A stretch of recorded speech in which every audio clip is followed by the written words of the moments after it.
So now we will be moving to the next session. We have next session on the topic accounting reconciliation between books versus GST versus income tax, and by our esteemed speaker, CA Vivek Newatia ji.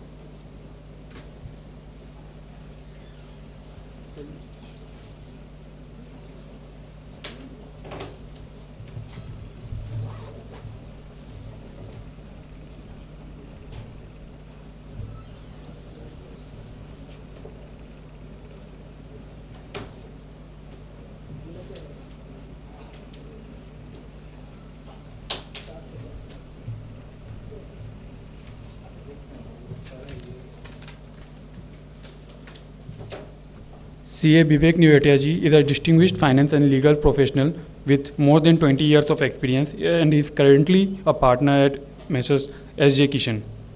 He holds an LLM, a BSc in Management from the University of London and a BCom Honours from St. Xavier's College, Kolkata.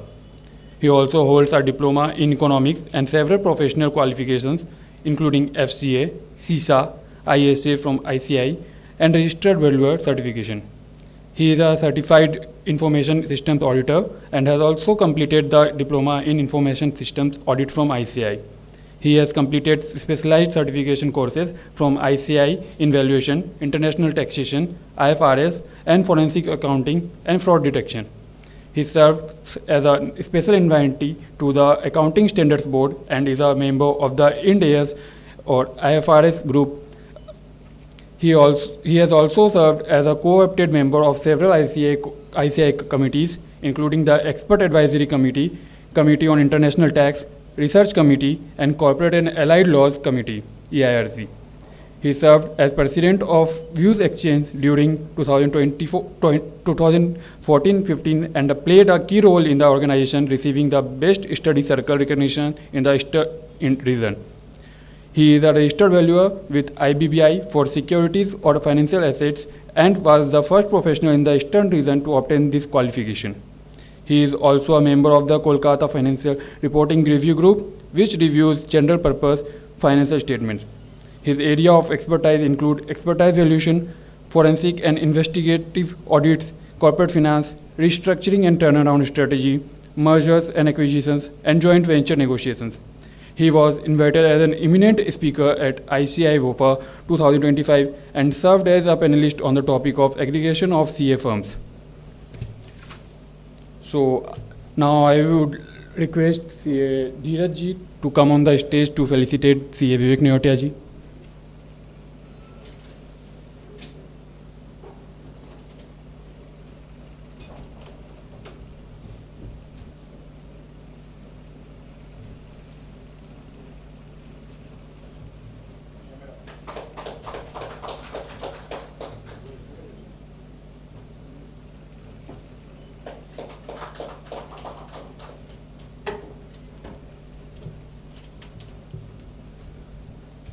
So now I will be heading to the CA Vivek Newatia ji for the further session proceedings.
thought it was my last session today, but there are 2 more sessions. Good, it has been stressful for the last 2 days. Very light, very easy, good. Have you discussed tax, GST on real estate? Reasonably, okay. So just a basic disclaimer here, I am more of a generalist. I am not a expert in GST matters.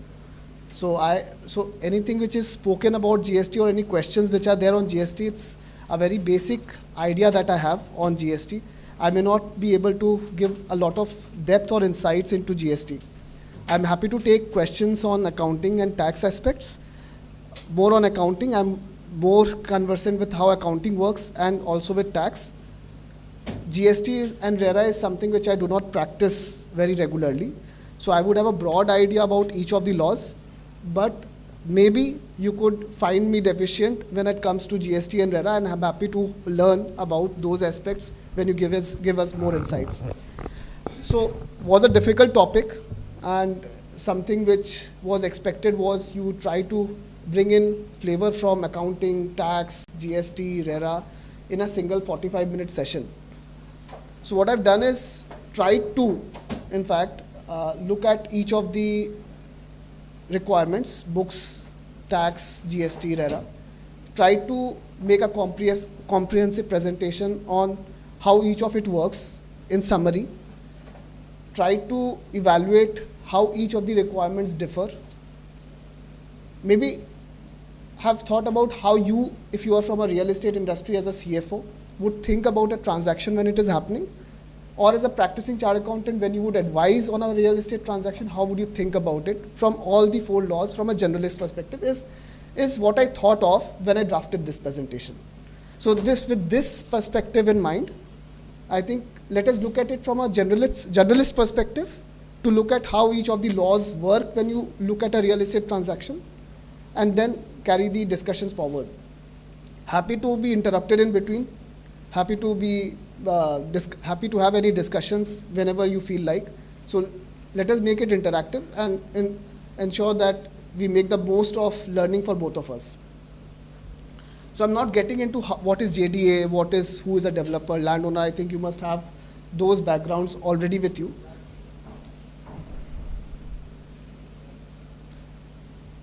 So apart from these 4 lenses, when you look at a real estate transaction, we also have a 5th lens, stamp duty. I've covered it in a slide, but I may not get into the details of it. But of course, a real estate transaction is very different, because it's just not stamp duties which are applicable, it's the tax which works differently, whether the status makes it different. For example, if I'm an individual or an HUF, vis-a-vis if I'm an LLP or an entity, the taxation would work differently. The accounting is different when it comes to Ind AS, when it comes to accounting standard. GST, there are so many definitions when it comes to residential real estate project, affordable housing, and then there are differential GST rates when it comes to cement, when it comes to other products, when it comes to services. So there's a whole gamut of so many aspects when you look at a real estate transaction. And then it's how you frame the JDA and how the contractual relationship between the developers and landowners is again basis which you decide how you will actually look at the transaction, or how you will account for the transaction, or how the tax and the GST or the RERA aspects are being looked at. So there would be many implications, especially, for example, 2 years back when the indexation was removed and the 20% tax was changed to 12.5% plus surcharge plus cess. Most of the landowners who were earliest showing land as inventory are now showing it as capital asset and paying a 12.5% plus surcharge plus cess tax. So even the laws here are so evolving that you need to be aware of how each of the aspects of the transaction works. And since real estate projects are typically longer term, so maybe it spans from anywhere between 1 year to maybe up to 5-6 years, a single project phase-wise which is developed.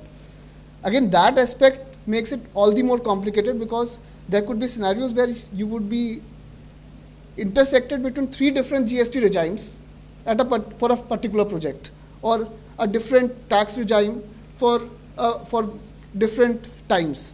How would you deal with that? Is again something which is a question. GST on real estate has always been very complicated, starting from the service tax regime to the present GST. It's how would whether the GST would arise at the time you enter into a JDA, what happens to the unsold units at the end when the CC is received, how would the GST be payable when it's transferred to the landowner, and then landowner ultimately transfers it to the ultimate consumers. So there's so many valuations, compliance related issues when it comes to GST as well. RERA, of course, has come up. Consumers have become empowered, and there are a lot of compliances and returns which are required to be filed under RERA as well. And you need to have those reconciliations in place. And again, when you look at all these amalgam, you would say that, well, if you have a GST expert in the real estate company, and you have a separate income tax expert and a separate accounting, who would work in all, if all the three are working in isolation, you would just, as a CFO, would possibly be resolving the disputes between the three. That's how each of the forces and pushes and pulls of each of the respective laws are. Accounting talks about prudence, tax talks about early payment, early tax. GST is like whenever the advance received, you pay the GST. There's just too many nuts and bolts to be looked at. So what are the regulatory frameworks? So under the respective 4 regulatory frameworks, what are the principles which we generally look at or what is typical of in a real estate transaction? Let us understand that. When you look at books and accounting, if I'm following accounting standard, I would follow AS 7 and AS 9 for a real estate developer or a real estate landowner. For an Ind AS company, it would be Ind AS 115. Generally speaking, if you are following AS 7, AS 9 and guidance note, typically you would require to follow a percentage of completion method. As soon as you swap to Ind AS 115 or transition to Ind AS 115, you are required to follow project completion method.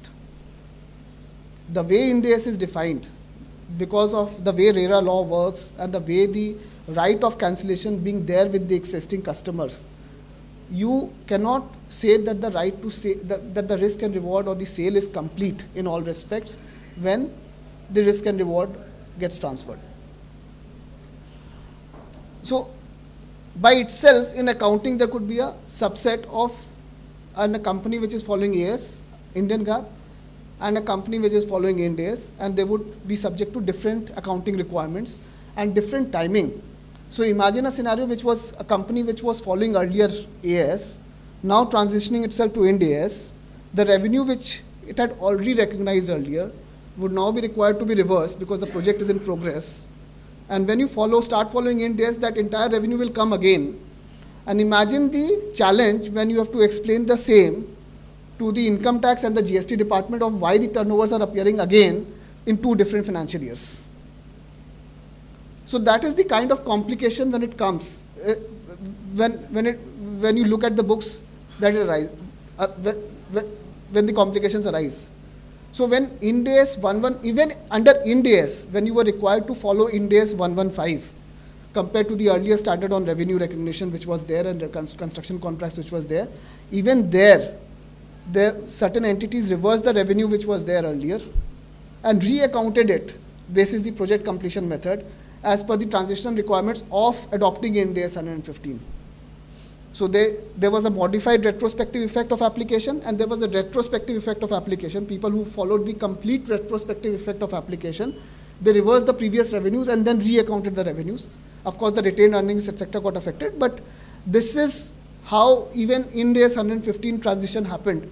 And there were scenarios where the same revenue was accounted in 2 different financial years as a result of the implementation of Ind AS 115. And the same challenges are faced when a company which is following AS is required to transition itself into Ind AS because its net worth has increased to more than 250 crores or it becomes a listed entity.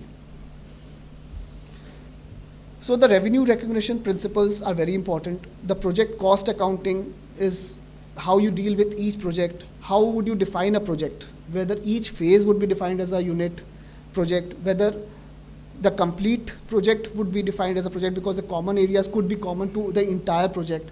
How would you differentiate between projects, between the each phases of the project? How would the common area be distributed? So there's a lot of assumptions which go in when you account for how the revenue would be booked. So if I'm following a percentage completion method, those details have to be identified. The cost estimate, the percentage basis which the revenue is recognized, is changed every year.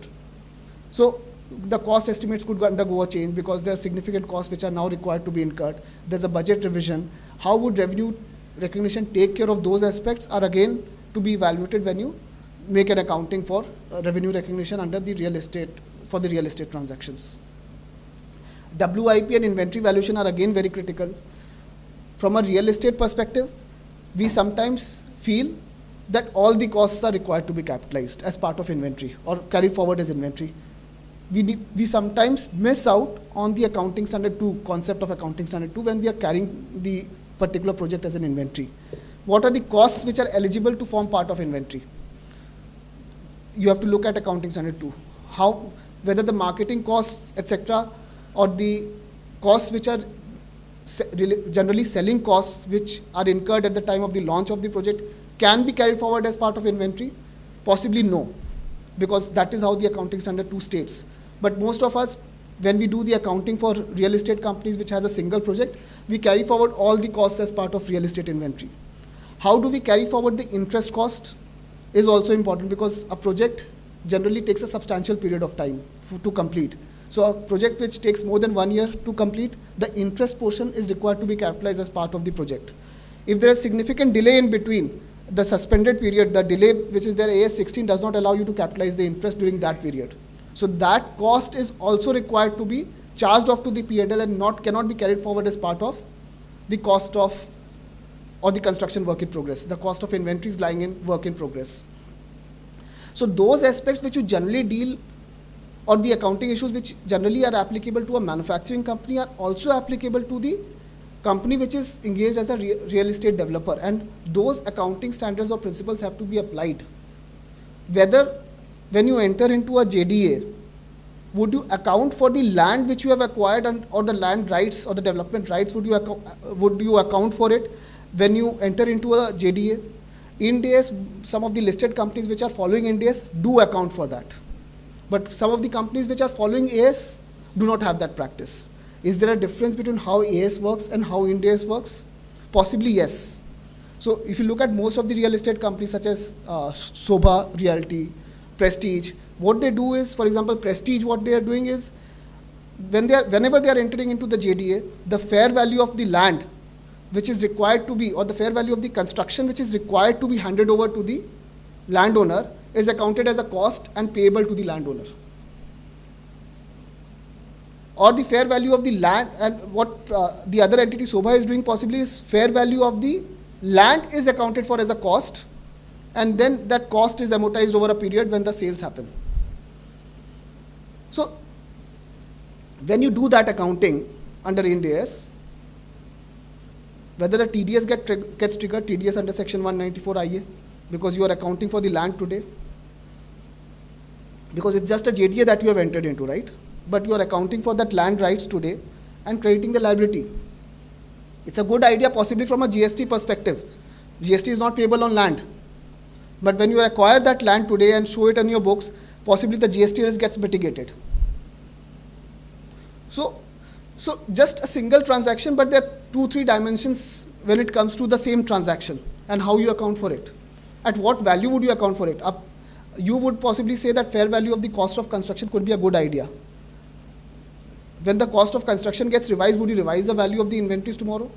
Or would it be an estimate today when you account for it on the day one, when you enter into the JDA? You need to factor in those assumptions or those policies in when you draft your SOP as to how you would account for a land when you have acquired under a JDA. As an accountant, you need to be consistent. And whatever policy that you adopt, you need to ensure that those policies are consistently followed over a period of next 5-6 years when the project is continuing.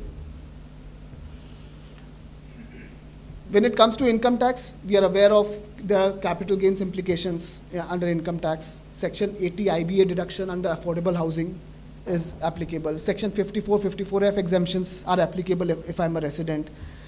When there's a JDA which is entered, you have to evaluate the implications of section 45(5)(a) is when you are transferring the land under the joint development, is the point of time when you tax. Whereas in other JDAs where the resident or HUF is not the party, is not the landowner, you would possibly have to look at the JDA to examine the terms.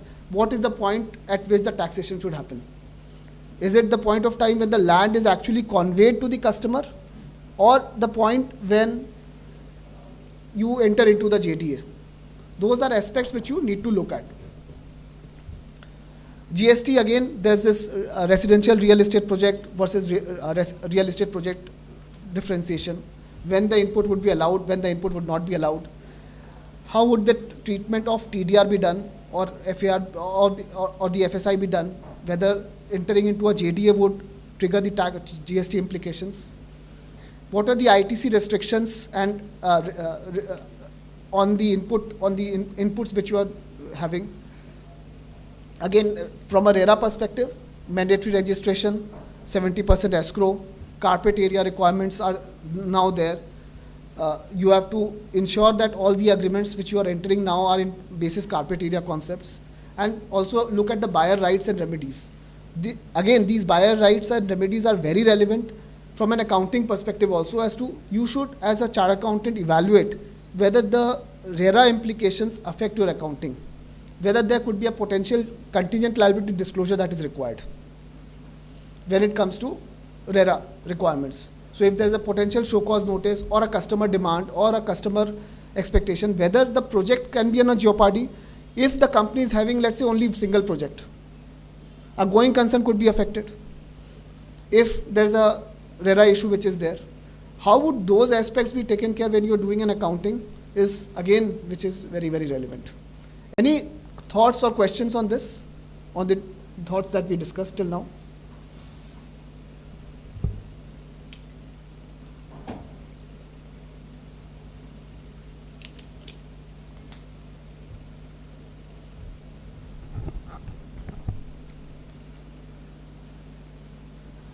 So now let us look at how the books and the accounting works. So when you look at Ind AS 115, the performance obligation which is there, if you look at the requirements of, what are the requirements of when the performance obligation is met?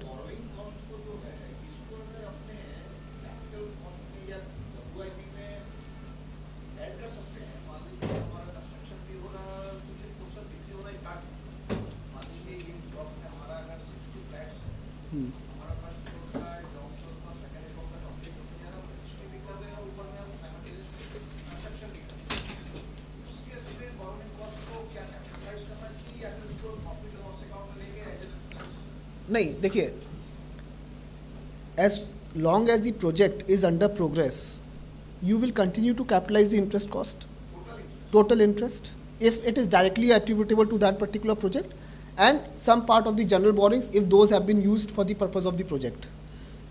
Now, as and when the sale happens, you will start charging off a portion of your inventories to the P&L.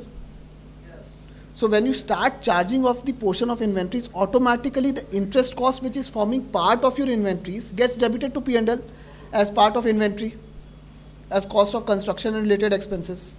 So automatically that interest which is accounted for on the portion which is accounted for as a sale gets charged to revenue.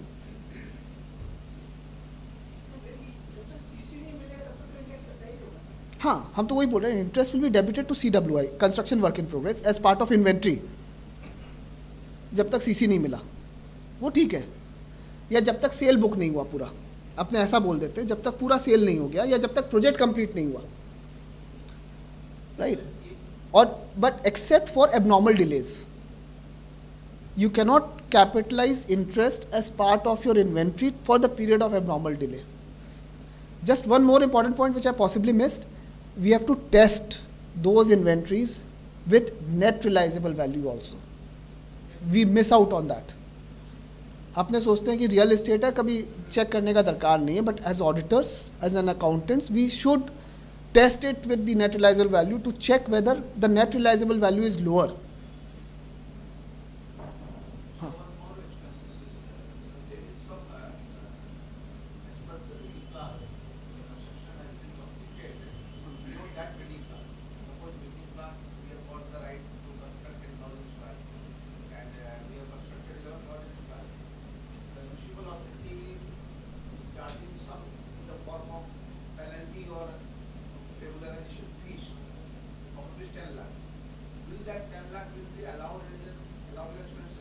If it's a penalty, no. If it's a regularization fee, yes.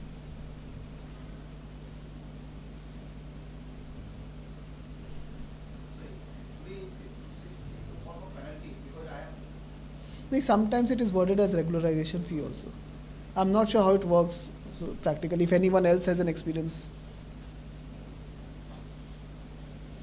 maybe. Sometimes it is worded as regularization fee as well. But for the department, it makes more sense for it to be considered as a fee for the government generally. अभी income tax में तो सब कुछ fee हो गया maximum. It's easier to demand. Penalty में तो still you have to show bona fide, reasonable cause. So fee is, I think, would be there.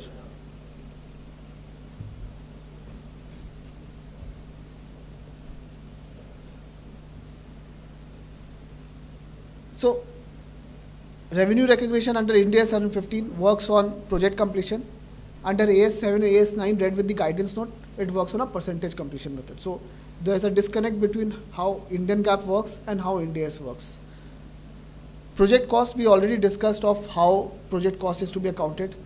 Land, today most of the landowners are now showing land as capital asset or as part of investment property or PPE, not as part of inventories. So you have to be very careful of what you consider as part of cost of land.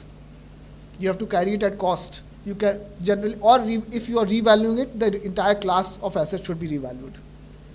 Borrowing cost to be capitalized, inventory should be valued at cost of, or NRV, whichever is lower. JDA, how would you account whether the developer should recognize land or not? So it should not be derecognized, should be recognized land, should be recognized TDR. Whether the landowner is required to derecognize land or not on the date of JDA. If the landowner is derecognizing land on the date of JDA, would there be a tax implications which arises because the landowner by his admission is saying today that the land has, control over the land has now been transferred to the developer. That becomes a risk. A developer would potentially say that I would want to recognize it as a land as my cost on the date of entering into the JDA because that would make my revenues look better. Because the revenue then would be recognized of the entire revenue that I receive from the customer, not the revenue share which I am receiving as a developer. And the appropriate cost would be debited to the P&L.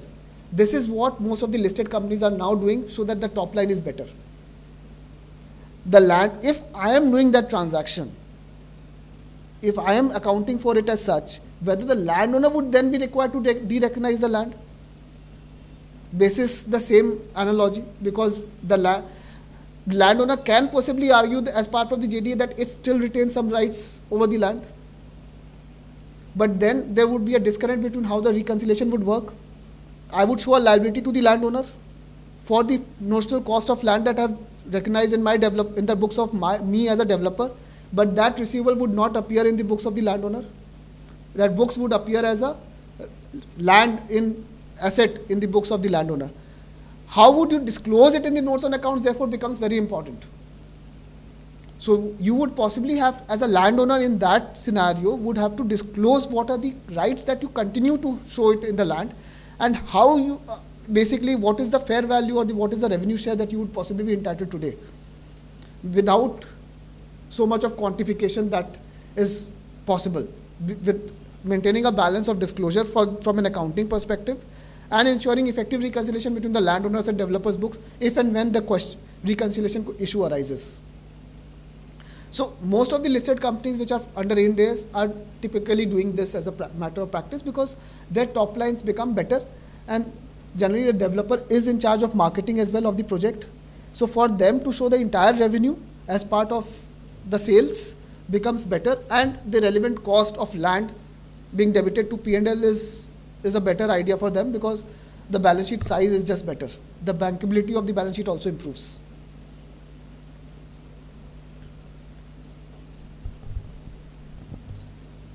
When it comes to revenue sharing, how would the landowner account for the revenue which is received on a pro rata basis?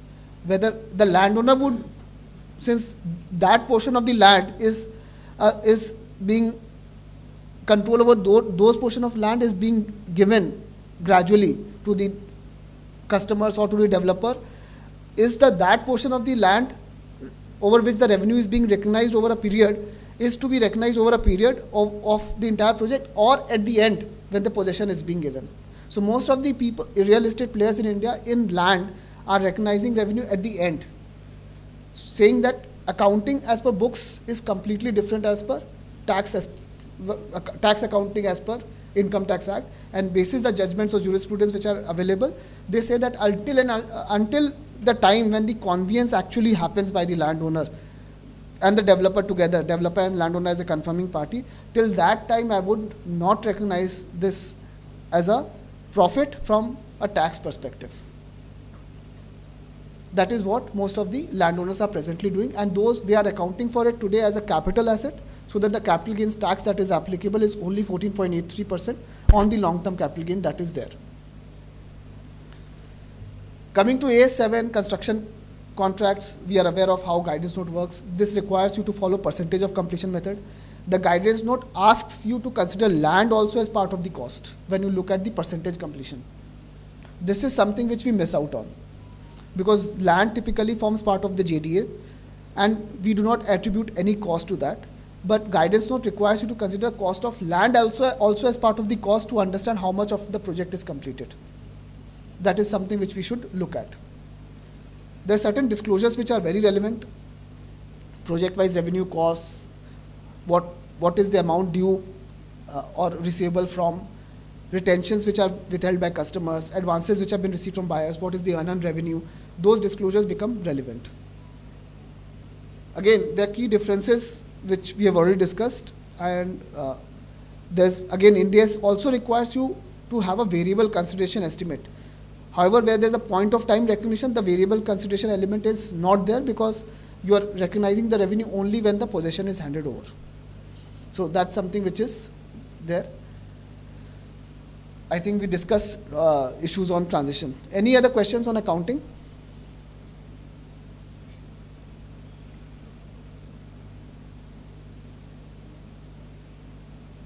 Nothing?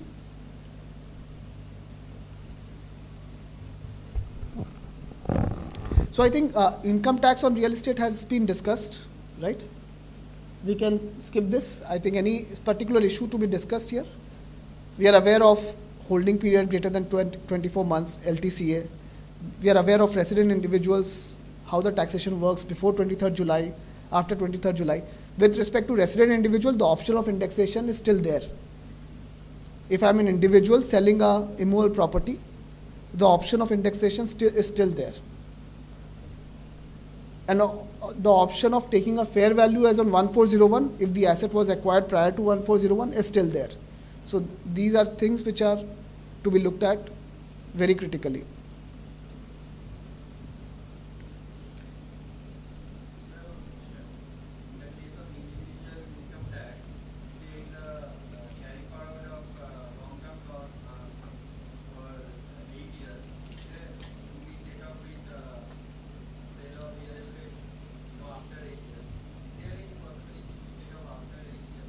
The law does not allow.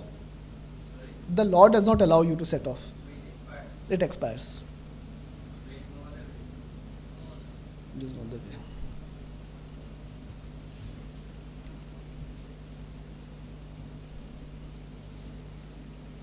Again, these are income tax issues which we have discussed. JDA, if I'm an individual entering into a JDA, the taxation happens when the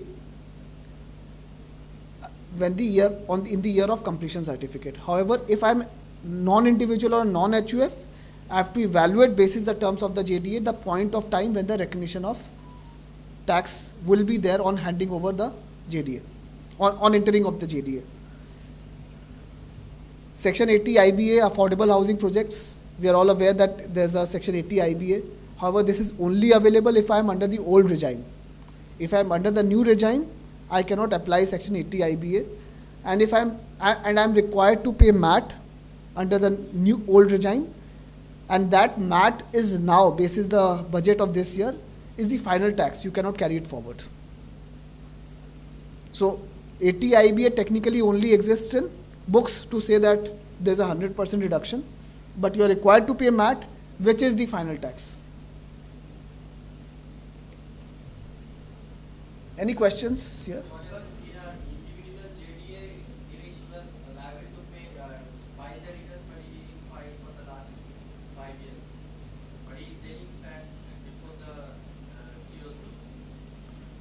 No, so you have to look at the concept of updated return, which is there. You can file an updated return and pay tax for the past years. ITRU. For the last 4 years. You have to pay additional tax, of course. You may evaluate that. That's the only way. Hmm.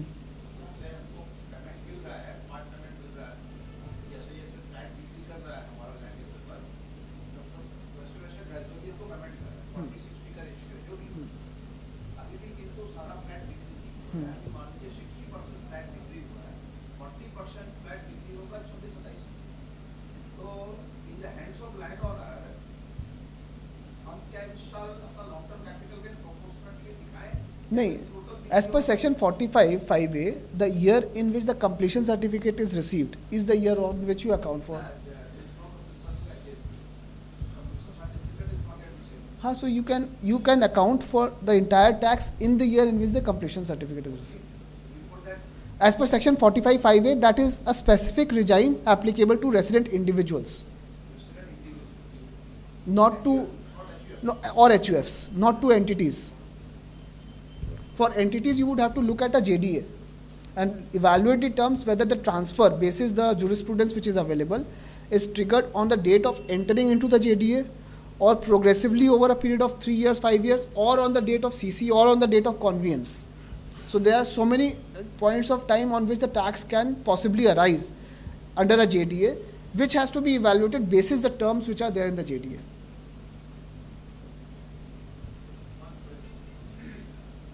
Yes, please.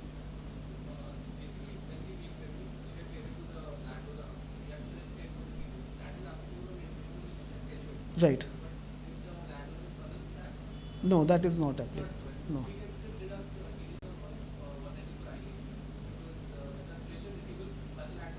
So there are two arguments to it. So one is, it is an escrow account. I had already got a right on that escrow as a landowner, and there was no requirement to deduct tax. So that's my right which is there at source. The other, that's one way.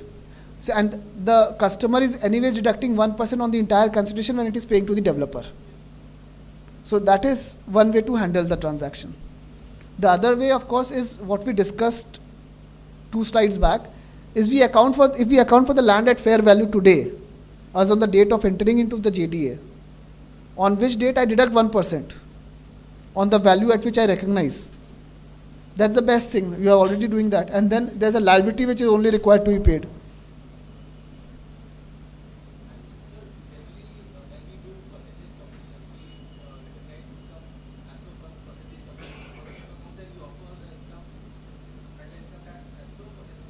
Not necessary.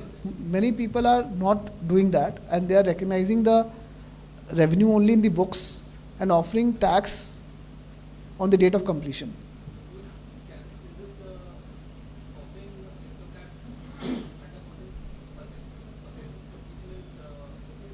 Is okay. I don't think you are anyways preponing the tax, so there cannot be a question.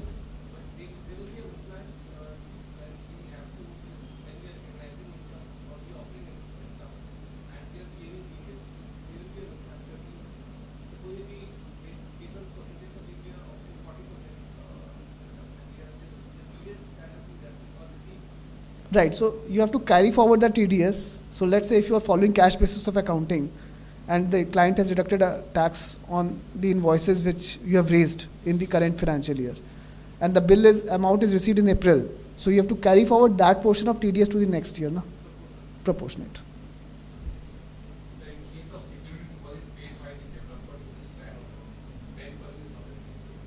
No, security deposit, I don't think it is applicable. It is, I'm not sure. Not applicable. Yes, then it is. That is.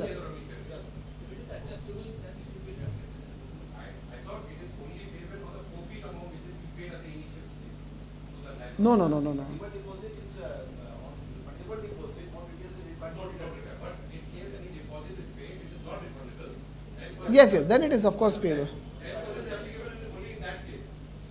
That only on that amount. But in case of revenue sharing, but I don't think that at the time of giving the revenue to the landlord, 10% is applicable. Yes. Okay. I don't know that. Non-refundable deposit is a system. We are talking of so many things, but one issue is how many listen the word CC, that is the completion certificate. So there is no possibility of getting that certificate, or we don't get it. So there's a concept of possession, certificate of. Someone says CC is not, will not be available. For some reason, CC only issued by the competent authority won't be issued. What happens the whole everything of the project, because project becomes defunct, and what the value of this flats, actually is zero value. So how do you get it reversed by all this after? No, so agreement gets cancelled. What happens to the amounts that you have received for bookings? But that's okay. But what the other, if you can order so much activities you have done, what the value of the land? Because the property, the some buyer wants to buy property. Obviously, it needs to have a CC. Otherwise, it's not a habitable for a district property or any other form of property. Seeing that the value of the property is it may be some, it may be zero. Right, so you have to value it at NRV. The land value will not be zero, right? Okay, so but what happens to the other tax implication or other things? Because see, CC is not received. Because what is happening, some developers are doing possessions painting CC. And that CC never. No अगर possession अगर आप दे दिए अरे labour to उसका value क्या है? नहीं नहीं अगर आप जीएसटी में है कि फर्स्ट पोजेशन हाँ हाँ इसके बाद अगर कोई फ्रेश एग्रीमेंट होता है तो no GST is required. Required to first possession और CC whichever is earlier हाँ हाँ तो यहाँ पे इनकम टैक्स में ये चीज क्या वो लोग बोलेगा कि सीसी मिलेगा तभी लैंड ओनर को टैक्स देना है। नहीं नहीं नहीं दे विल से कि भी आप फर्स्ट पोजेशन हो गया हैबिटेबल हो गया यू आर रिक्वायर्ड टू पे tax they will not differ in the hands of land owner. In the hands of the land owner they will not differ वो तो ठीक है, what I'm saying, CC मिलेगा नहीं, क्या वो status? नहीं द स्टेटस अगर इफ इट आपका बहुत सारे बिल्डिंग्स है जहाँ पे लोग अभी भी रहते हैं बट सीसी नहीं मिला हुआ है हाँ बहुत सारे प्रोजेक्ट्स हैं आपका यहाँ पे कैमेक्सीडा क्रॉसिंग में एक प्रोजेक्ट है जहाँ पे डेवलपमेंट ही कुछ नहीं है मतलब कुछ सीसी है नहीं सब आप देखेंगे बिना रंग का मकान है हाँ हाँ this is again how GST has transitioned from the year in which it was introduced till today. I don't think we'll get into the details because I think you had already had a GST subject on GST, but this is just a broad summary. So sale of completed building is outside the scope of GST. So that is something which is relevant. So sir, I am not an expert on GST. You should have asked. So I have summarized this. I have a basic overview. अगर आप offhand पूछोगे, accounting में बता दूंगा offhand. GST is something which I have to again go back to my books and then refer. So I'll just have this was the caveat which was given earlier. तो उसमें actual में कुछ percentage है commercial percentage 20% से ज़्यादा होगा। अगर commercial property sale कर रहे हैं, हाँ तो ऐसे तो 5% है बट रेसिडेंशियल कमर्शियल में 12% है 12% ऐसे 12% विद आईसी। हाँ नहीं अभी amendment से पहले ये तो अभी आया था नया रूल उससे पहले 12% effective rate was 12%। प्रॉब्लम कहाँ पे होता है सर हाँ प्रॉब्लम कहाँ होता है सर लीज्ड है तब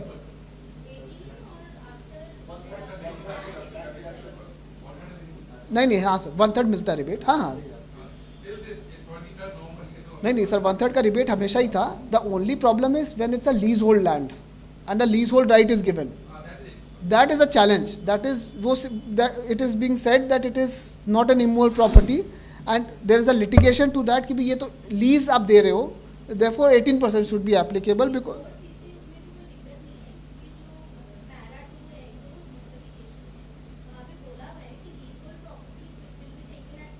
with okay but after CC में ये इशू है हाँ सो पोस्ट सीसी में for a lease hold land it's a big challenge when you are giving rights on for 99 years to the ultimate user there is a possible risk of GST coming there of 18%. But before CC it was 12% because rebate for land was always there. Effective rate was 12%. I think this is also a broad summary of what the rates are applicable. So commercial and residential, for a same project having both commercial and residential, commercial GST input would be available proportionately, and proportionate GST applicable to the residential would be disallowed, and residential you would have to pay a GST of 5%, and commercial you would have to pay a GST of 12%, with the input being available of the inputs which are there. Of course, there are conditions with respect to the GST of 80% calculation.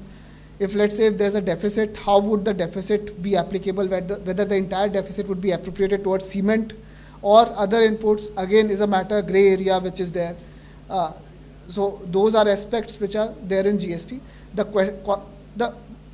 Why am I getting into these details is that you have to prepare these reconciliation statements, and when you are preparing a project, the phase-wise accounting, the phase-wise inputs from registered suppliers, phase-wise inputs from unregistered suppliers, bifurcation between cement and other inputs, bifurcation between cement and other inputs from unregistered, are details which you need to capture from an MIS perspective. Those details, if you are not capturing, it will be difficult for you to prepare or summarize or discharge your GST or tax liabilities when it comes to discharging those liabilities in the next year or when the CC is received. So you would have to have a lot of details summary prepared for each of your projects.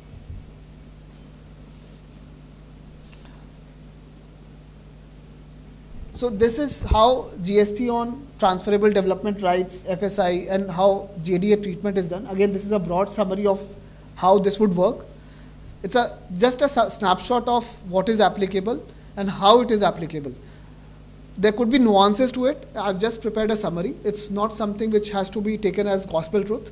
This is how it is. There could be some terms and conditions or nuances attached to each of the clauses which are there.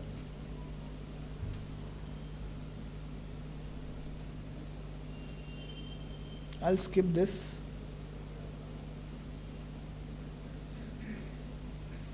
So I'll come to this slide. I think this is relevant.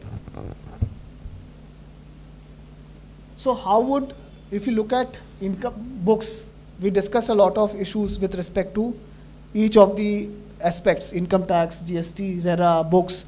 So I just try to understand how each of the aspects would work. Revenue recognition at possession or at a percentage completion method. Under Ind AS 115, it is at possession.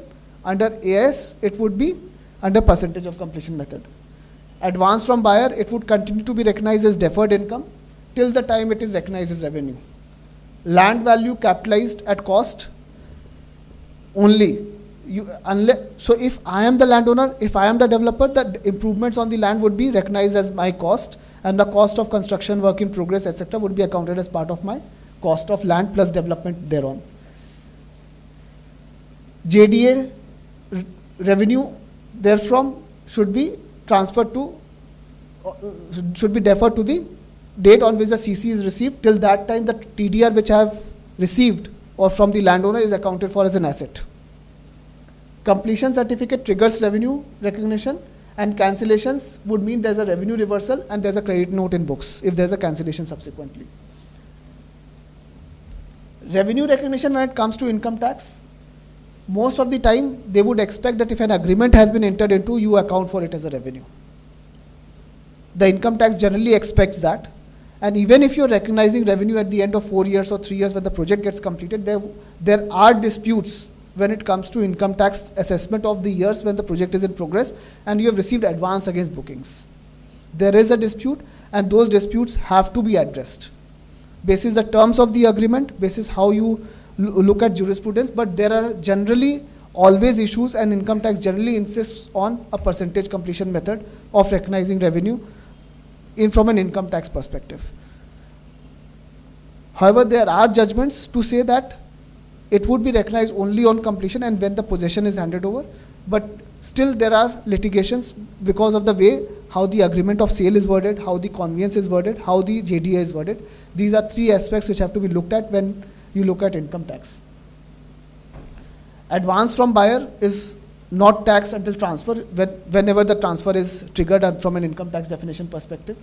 Land value, part of index cost of acquisition or cost of acquisition from a landowner perspective.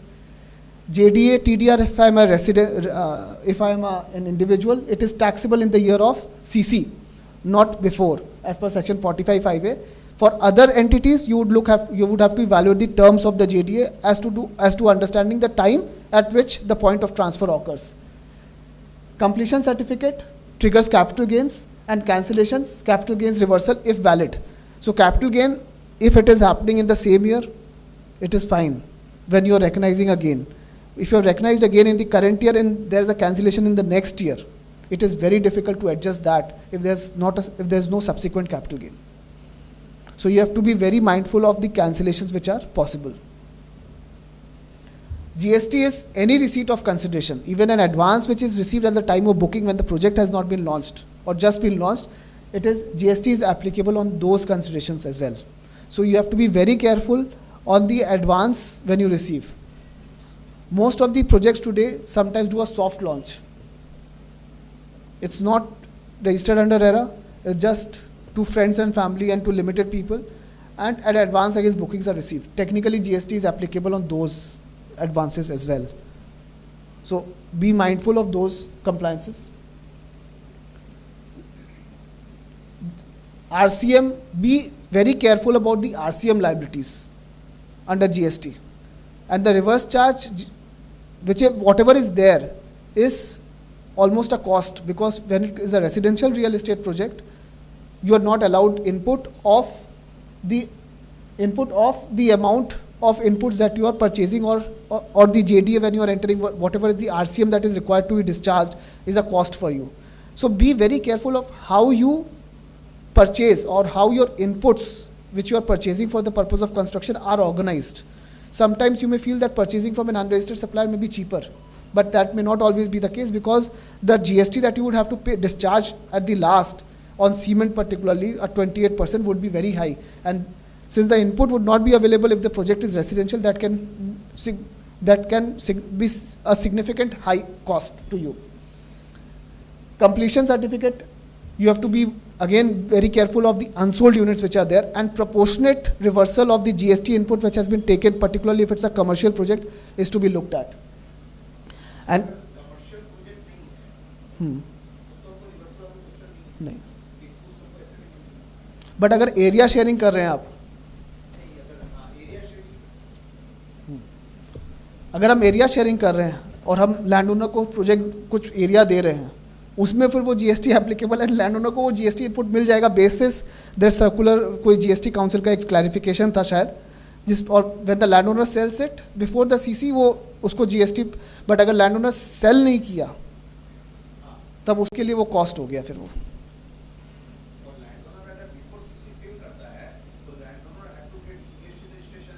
हाँ want to sell, agreed, अगर उसको input लेना है, हाँ input नहीं भी लेना है, हाँ तब भी करना ही, हाँ सेल करें, हाँ बट ऑब्वियस है, हाँ बट ऑब्वियस है, हाँ हाँ हाँ हाँ लेना पड़ेगा। Any other views on GST? I am not very conversant, but any perspective?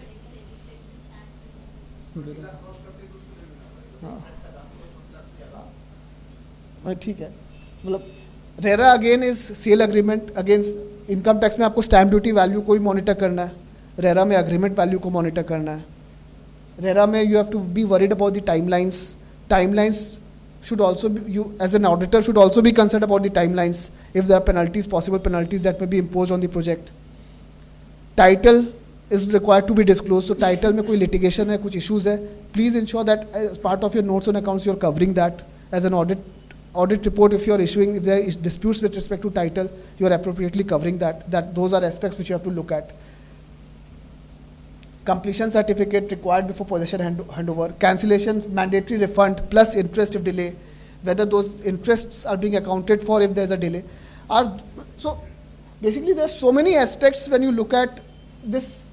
So there could be interplay between the specific issue which are being discussed, or they could be operating in complete silos, completely independent.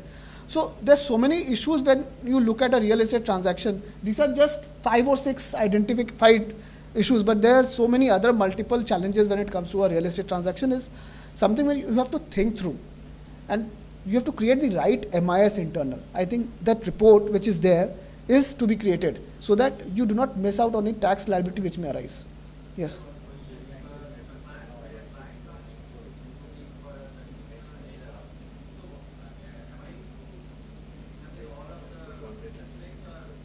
So it depends on your curiosity, honestly. So again, I think you should be worried if you when you're certifying, you should just be looking at how RERA works. But of course, there could be other scenarios which, if you look at, you could have better quality when it comes to certification under RERA as well. That's fine. I'm saying, just I'm matching the goods figure and giving the RERA certificate. Is it that I have to check the income tax? No. It's not that. No, not exactly. So you may be wrong in income tax or GST as far as the RERA figure is as per. Again, I have not done a single RERA certification till now, honestly. So to ask that question to me, I had a topic on RERA already, session. So I think you should be the right person. I have not done a single certification on RERA, so I have not seen whatever is required to be certified under RERA. So I may not be the right person to address this.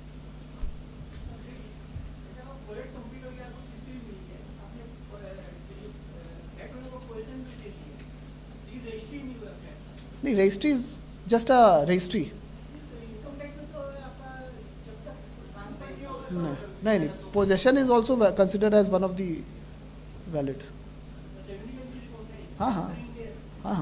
Possession अगर दे दिए तो ठीक ही है. आप सामने वाले registration कराने आए नहीं तो आप इसका क्या मतलब हुआ कि भी आप रिकॉग्नाइज ही नहीं करोगे. As per Transfer Property Act, if possession has been given, 100% amount has been received, it is. हाँ. वो एक अलग बात है. वो आपका reconciliation issue है. Again, that is again a reconciliation. You cannot do anything about it. That is something which there are properties which are registered after 30 years sometimes, 20 to 25 years sometimes. Cannot help it.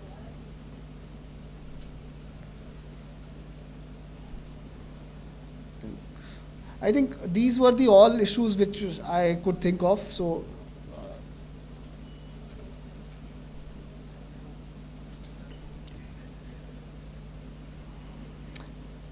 I think that's all. So I just thought whatever issues that were there, I just thought I should give you a flavor of the issues when it comes to in a real estate transaction, considering all the four accounting, GST, tax, RERA. The objective was, of course, to confuse you with respect to all the laws which are there. But I just thought I'll just put across the issues which are there in each of the things and how you would think as a CFO or an auditor or an accountant when you are advising a particular transaction on real estate. That these are aspects that you need to take care of and ensure proper MIS is being developed to ensure reconciliation between each of the four aspects. The total revenue at the end of the day which is being recognized under any of the four laws would be same except for the adjustment for stamp duty value under income tax. So generally speaking, across all the four laws, the total revenue that you would recognize would be the contractual revenue which is there, subject to the adjustment of if the property has been sold for lesser than the circle rate or the stamp duty value, at which point there's other adjustment under the income tax required. But broadly speaking, the total revenue would be the same across the years. It's the timing which you have to match. That is critical.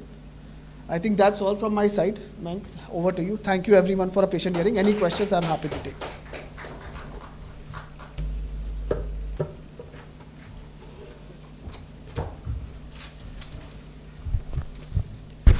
Thank you, sir.